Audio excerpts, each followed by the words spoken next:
proper burial. They had no idea that in 1939, when the Nazis invaded the Netherlands, that data would be used for how it was used. We have companies collecting massive amounts of data about citizens. People don't have an imagination of what it means to aggregate all of that data going forward. They have these expectations of what possible terrible things can be done with these huge digital dossiers. Frankly, most companies aren't quite sure what to do with them yet. The companies are still trying to work it out, which is why they're collecting all of this data. And they're not quite sure where it's going. But perhaps just as troubling as these huge automated databases are the databases we freely add intimate information to ourselves. The great wave of web innovation since Google has been in social media, networking through video, microblogs, and sites like Facebook and MySpace. Young people have pioneered this revolution, and Dana Boyd is studying how they feel about living in an online commercial space. There's so much data being collected about us online. Do you think that kids are complicit with this? Do you think that they know what's going on? Or do you think that they're naive about what's going to happen with their data trail? The irony is that young people actually understand the corporation advertising trade-off better than they understand the long-term implications of that data and information. So one of the things you'll hear from young people is they'll say, well, if it gives me ads, that means it'll be free. And, I'd rather it be free. And part of it is they've never known a non-commercial world. Advertising is pervasive in their lives. The generation growing up with the web may be embracing commercial reality in return for free convenience. But aren't they missing out on what the old web once promised? What we've done is limited the range of human expression and activity on the internet to those things that are market friendly.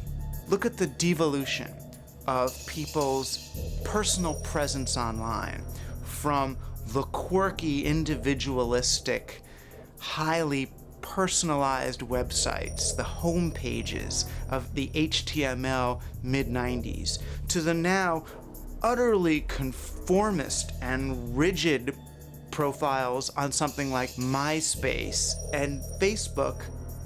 You can no longer define yourself by anything. You must define yourself by what books you buy, by what movies you like, by what actresses you aspire to, by whether you are single, married, or looking. By things that the market understands. But the problems facing the younger generation run deeper still. I'm concerned that there's little understanding of one of the fundamentals of digital information. Once it's on the web, it's almost impossible to erase. All of our interactions on the web, from our Facebook and Twitter status updates, to news that we share with family and friends, to gossip that's spread about us, will be online forever. The web effectively makes us immortal. The upside is that we can live on. There are thousands of dead people who are still receiving updates and even being poked on Facebook. But the downside is that young people who are growing up in public by living so much of their lives on the web will have to face living with all of their youthful indiscretions that can now be accessed by anyone. Future bosses, future partners, future friends. And that's for the rest of their lives. The fact that you are just a regular person does not entitle you to any guarantee that pictures of you drunk and passed out are not going to be spread across the internet. And so in a sense, we all have to live like celebrities because there's that potential that we'll be treated like them. One of the biggest threats comes from consumers themselves. Young people in particular who are having, no doubt, wonderful fun on social networking sites, meeting lots of people, but forgetting the permanency of that kind of engagement. If people consider companies holding their DNA fingerprint, they somehow get a lot more emotionally disturbed by the thought that decisions might be taken about insurance, healthcare provision, lifestyle on the basis of that genetic fingerprint.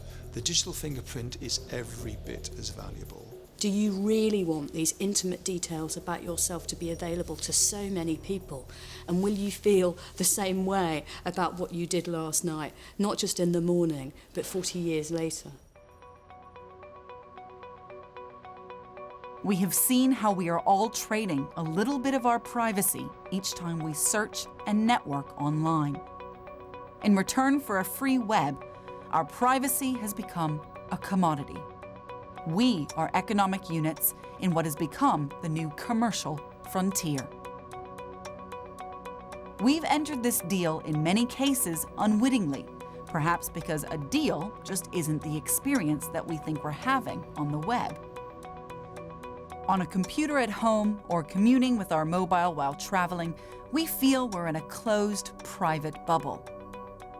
But the reality of the web's open networks is that we are in effect always public.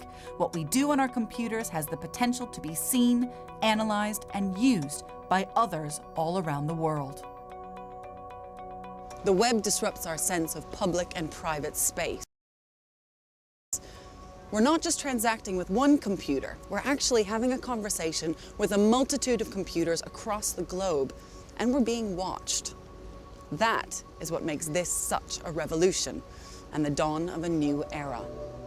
Some genies, when they're let out of a bottle, can cause problems, and they certainly can't ever go back in the bottle. When cars first arose, people were horrified at the deaths on the road. Horrified, they couldn't believe it. I mean, there were hundreds of people being squelched every day. It was grotesque, and if you just braked in a car at 30 miles an hour, you'd kill yourself on the steering wheel, you'd break your neck. People were dying all the time. Did they say, oh, that's it then? We can't have cars, sorry. In the same way as if someone says, actually, these mobile phones do give out microwaves, and they will give you brain cancer, are we going to say, oh, well, that's the end of that technology then? Not on your Nelly. There's a risk-reward ratio here, and for us, the reward is so great that whatever the risk is, we try and contain it and understand it. I don't like this extremist view that the web is suddenly a danger zone where unpleasant people can more easily find their vulnerable targets. That's the extremities, as it always has been in every society, and as long as you educate to make people safe, I think the bulk of what happens in the web is interesting, exciting, supportive, fun, entertaining, and magic. Paradoxically, what makes us exposed as never before is also what makes the web such a magical opportunity to share, roam, and nose around in the riches of human knowledge. But as commerce comes to dominate the web, I believe we must wake up and understand the true cost of free, how it's redefining privacy, personal space, and perhaps ultimately, who we are.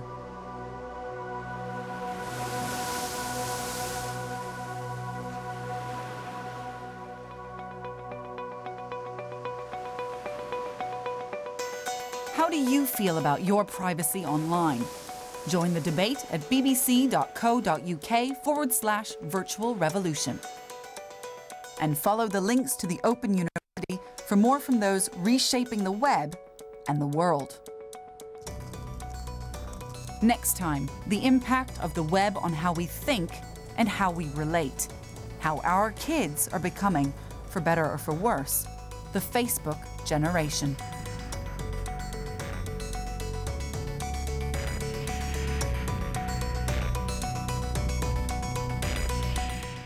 And the Virtual Revolution returns an hour earlier next Saturday at 8:15. But next tonight, Stephen Fry's on again with Bill Bailey and Barry Humphries joining the Bantermeisters for QI.